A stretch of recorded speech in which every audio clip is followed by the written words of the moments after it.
Welcome to the deep dive. Today, we're going into the really quite disturbing case of Levi Bellfield. We've got, well, quite a lot of material here looking into his life, his crimes, Sure. which were appalling, and, the questions that still hang over it all. Yeah, it's one of those cases that it really makes you confront some pretty dark aspects of human behavior. Hmm. And it also shows, I think, the incredibly detailed work needed to actually bring people like him to justice. Definitely. Yeah, So, Levi Bellfield, born Levi Rabbits, May 1968, he's the English serial killer, received 2 whole life orders. that's right, for the murders of Marsha McDonnell, Amélie Delagrange, and Millie Dowler. And the attempted murder of Kate Sheedy as well. So, yeah, we're looking at truly horrific acts right from the start. Absolutely. Our aim with this deep dive is really to try and understand the key bits of his biography, his criminal path, the specifics of the cases, sort of pull out the important details, maybe find some insights, without just listing facts. It's tough with this kind of subject matter. It is tough. And I think it's so important as we get into the details to remember the real human cost here. Yeah. The lives lost, the pain for the families, the communities. That context is, well, it's everything. Couldn't agree more. Now, even just looking at his early life, there are a couple of things that jump out. His Romani background, for one. And his father died when he was, 10? Yeah, just 10. Grew up on a council estate, southwest London, with siblings, went to a few local schools. It's a background you hear about, which maybe tells us there's no simple answer for why someone becomes so violent. That's a really crucial point. It's easy to look for, simple explanations in someone's childhood, but the reasons behind this level of violence are usually much more tangled and harder to trace. And then you have these, pretty striking personal details from later on. 11 children. With 5 different women. Yeah. And even in prison, May 2022, he gets engaged to someone he met through letters. Plus, he converted to Islam in June 2023, changed his name to Yusuf Rahim. It paints this picture of a really complex and frankly quite unsettling personal situation, even behind bars. What do we make of that stuff happening while he's serving life? It's fascinating, isn't it? Because you wonder if these actions are still about control, maybe, or finding some kind of identity when you're in such a controlled place. The engagement, for instance. Maybe it's a way to have some influence outside. And the conversion, well, it can be a genuine shift, obviously, but you also have to ask about the motivation in this kind of context. Okay, let's shift to his criminal record. It started young, didn't it? Sadly, yes. First conviction was burglary. As a kid, 1981. Then assaulting a police officer in 1990. And by 2002, he'd racked up, 9 convictions? Theft, driving offenses, did nearly a year in prison altogether. Yeah, so it wasn't like this extreme violence came from nowhere. There was definitely a pattern of escalating behavior already there. What does that early pattern suggest to you? Well, getting involved with the law that early, even for things that seem less serious at the time, often points to a sort of growing disregard for rules, for norms. It can signal these underlying antisocial tendencies that, in his case, just seem to get much, much worse over time. Detective Colin Sutton, he led the murder investigation, right? He gave some really interesting insights into Bellfield's personality. He did. Very valuable insights. Said he could seem very jokey at first, like your best mate, but underneath he was cunning, violent, and could just flip, from nice to being nasty instantly. That kind of split personality seems key. Absolutely. Sutton's description is so powerful because it's from direct experience. That ability to switch, to have this friendly surface hiding extreme violence. Yeah. It a classic trait of manipulative people. It probably let him disarm people, hide what he really was. And it wasn't just Sutton saying this. Detectives talked to his ex-girlfriends, quite a few of them, and they all described a really similar thing. Charming at first, then totally controlling and, they use the word evil. That consistency is striking. It really is. When you get that same story independently from several people, it strongly points to a deep-seated pattern of abuse and control. That kind of behavior in relationships often spills over into other violence. It shows this fundamental lack of respect for others. Now, at the time of the main attacks we're discussing, he was running a wheel clamping business. In West Drayton, yeah, where he lived. Seems ordinary, almost. But it gave him a reason to be around those areas, didn't it? Maybe even cover for, other things. That's a really important point. His business wasn't just a cover for his movements.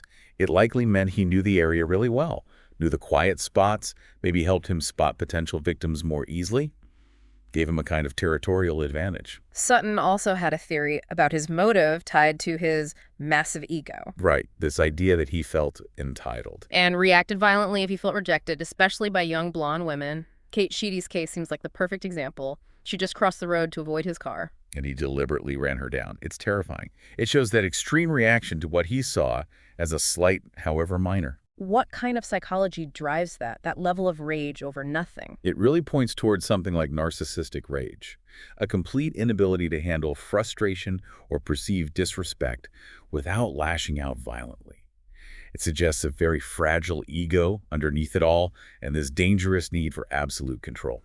And adding to that, police actually had him under surveillance for a while. They saw him driving his van, talking to young girls at bus stops, just actively predatory behavior. Exactly. That surveillance footage really shows it wasn't just random chance. He was actively looking for victims, engaging with them. It suggests a very deliberate, ongoing pattern. And thinking about his methods then, Amélie Delagrange's last movements are quite telling. CCTV showed her walking towards Twickenham Green. She'd missed her bus stop. Right.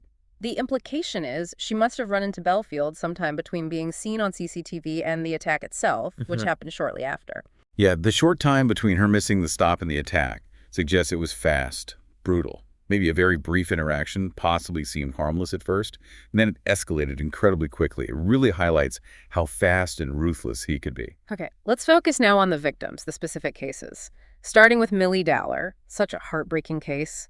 13 years old, disappears March 2002, leaving Walton-on-Thames Station. And her body found 6 months later. Just awful. Bellfield wasn't charged until 2010, but convicted in 2011 for kidnap and murder. He denied it all, didn't give evidence. What made that case so difficult? Well, the lack of immediate physical evidence was a huge hurdle. And the time gap between her vanishing and her body being found, that makes things very difficult. Bellfield refusing to cooperate just added another layer. It meant relying heavily on circumstantial evidence, piecing things together bit by bit. Meticulous police work. Then there's Marsha McDonnell, 19 years old, attacked near her home in Hampton, February 2003, just got off the bus, died 2 days later. Another terrible loss. And a key detail there, Bellfield sold his car very soon after her murder. Took a big loss on it, too. Yeah, that's always going to look suspicious, isn't it? Selling a car quickly, losing money on it right after a murder nearby. Yeah. It points strongly towards trying to get rid of potential evidence fast. Kate Sheedy's case is different because she survived, thankfully. May 2004, she's 18. He deliberately runs her over in Isleworth. Horrific injuries, but she lived. Her survival was critical. And her description of the car, white people carrier, blacked out windows, broken wing mirror, it matched his Toyota Previa exactly. Her testimony was huge. Absolute pivotal. Her clear memory of the vehicle provided that direct link. It established a pattern of violence against young women in that area, connected specifically to him. Her bravery in testifying was just incredible, crucial for that first conviction. And finally, Amélie Delagrange, 22, French student, found with terrible head injuries, Twickenham Green, August 2004. Died the same night. Police linked her murder to Marsha McDonnell's quite quickly, didn't they? They did. And there were also reports that Bellfield confessed to her murder while he was on remand waiting for trial. How did that reported confession fit in? Well, linking the two murders showed good police work spotting the pattern. The reported confession, even if made on remand and needing careful checking, would have added more weight to the case against him. But you always have to be cautious with confessions, especially alleged ones. Right. Now, beyond those confirmed cases, there's this whole other layer of alleged victims, unresolved cases. Still lots of questions. He was charged over Anna Maria Rennie and Irma Jagoshi abduction and attempted murder. But the jury couldn't reach verdicts. Yeah, hung juries. What does that usually mean in cases like this? It often means the evidence, while maybe pointing towards guilt, just didn't convince every juror beyond a reasonable doubt. That's a very high bar. It shows how tricky these cases can be, how hard it is to get conclusive proof sometimes. Then there's the Patsy Morris case. Really disturbing. 14 years old, strangled in Feltham, way back in 1980. 1980. A long time ago. Police looked into a possible confession from Bellfield to a cellmate in 2008. And the really chilling part, Bellfield went to the same school as Patsy. He was actually her childhood boyfriend, though her family didn't know. That's incredibly disturbing. She was blonde, fits the apparent pattern. Her dad remembered a death threat at the time, suspected Bellfield even then.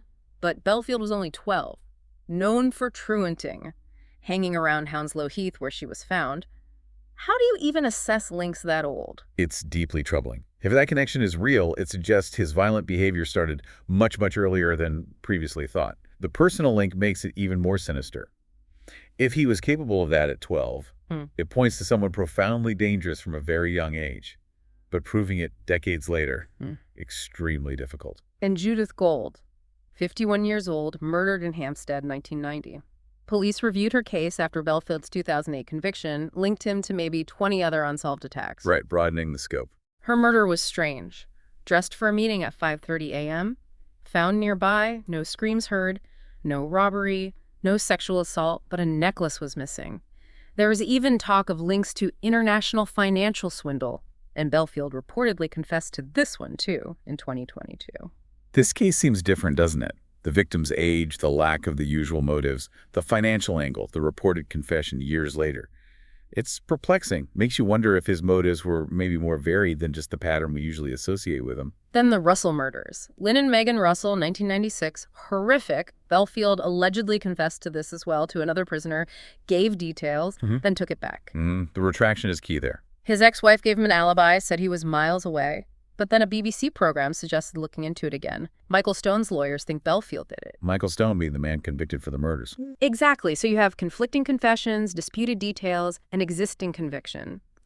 The Criminal Case Review Commission initially said no to reopening Stone's case, but now they are reviewing it again because of new evidence. What makes this one so complex? It's probably the most tangled of all the alleged links. You've got the retracted confession, the alibi, the debate over whether the details he gave are even accurate, plus someone else already convicted. It's a massive challenge. The CCRC, looking again, shows just how many doubts persist. Elizabeth Chow's disappearance, too. West London, 1999. Another confession from Bellfield, October 2022, said he abducted, raped, murdered her, even pointed to a burial spot on a map. Sounds specific. But then the police investigation concluded, just last year, November 2023, that he wasn't responsible. Said CCTV contradicted his story. Her family, understandably, were critical of the investigation. Right, and that case really highlights the problem with relying on confessions alone, especially from someone like Bellfield. He gave details, but the physical evidence, the CCTV, didn't back it up. You absolutely have to verify. Absolutely. And finally, Sarah Spurl, attacked with a hammer, Hastings, 2004. Survived because someone intervened. Thank goodness for the bystander. Bellfield reportedly confessed to this attack in March 2023. Spurl criticized the police, said they didn't investigate properly at the time, and didn't even tell her about the confession later. That raises serious questions, doesn't it? About how police handle cases initially and how they communicate with victims later on, especially when new information like a confession emerges. Victim support seems lacking there. So wrapping things up slightly, remember those reports from 2015? Bellfield supposedly admitting to other unsolved rapes and murders in prison? Yeah, I remember that. But police looked into it and closed the inquiries in 2016. No evidence to link him. They even suggested he might have been making it all up just to cause more pain to the victims' families. Yeah. Just monstrous. It really is. If he was deliberately making false confessions just to torture families, it shows this deep-seated malevolence, this need for control even from prison, a complete lack of empathy. And it shows how hard it is for police when they can't verify these claims. And the outcome, legally. Convicted 2008 for Marsha McDonnell, Amélie Delagrange, attempting to murder Kate Sheedy, got whole life order, refused to show up for sentencing because of the media, then charged with Millie Dowler's murder in 2010. Second trial, second whole life order in 2011. First person in the UK to get 2, apparently. That's extremely rare. It really underlines the severity of his crimes in the eyes of the law. Means he'll never be considered for release. And there was another trial, attempted abduction of another girl, but it got dropped because of media coverage potentially prejudicing the jury. Shows how tricky these high-profile cases are. Definitely. Balancing justice with a fair trial process. Even in 2016, there were still conflicting reports about whether he'd actually confessed to Millie Dowler's murder or not. He's currently in HM Prison Franklin. Serving those 2 whole life terms. Acknowledgement by the system of the irreversible danger he poses. So to sum up this deep dive, we've looked at the confirmed victims, the brutal methods, and this whole murky area of other potential victims, unresolved questions. Yeah, and the complexities, the contradictions. especially around all these confessions and alibis that keep popping up and being disputed. And we've got maybe a slightly clearer picture of the personality behind it all, based on what witnesses and investigators like Sutton said. Indeed. It paints a picture of someone incredibly violent, manipulative, whose impact goes way beyond just the crimes he was convicted for. The confusion and contested claims really show how hard it is to find the absolute truth in cases like these. So our final thought for you to take away from this deep dive is this. Think about the psychology behind serial offending. And think about the huge challenges investigators face trying to link crimes, get convictions, even when patterns seem clear. Looking at Bellfield's case, with all its twists and uncertainties, what does it tell you about finding truth, finding certainty when dealing with individuals like this? It's something that stays with you, doesn't it?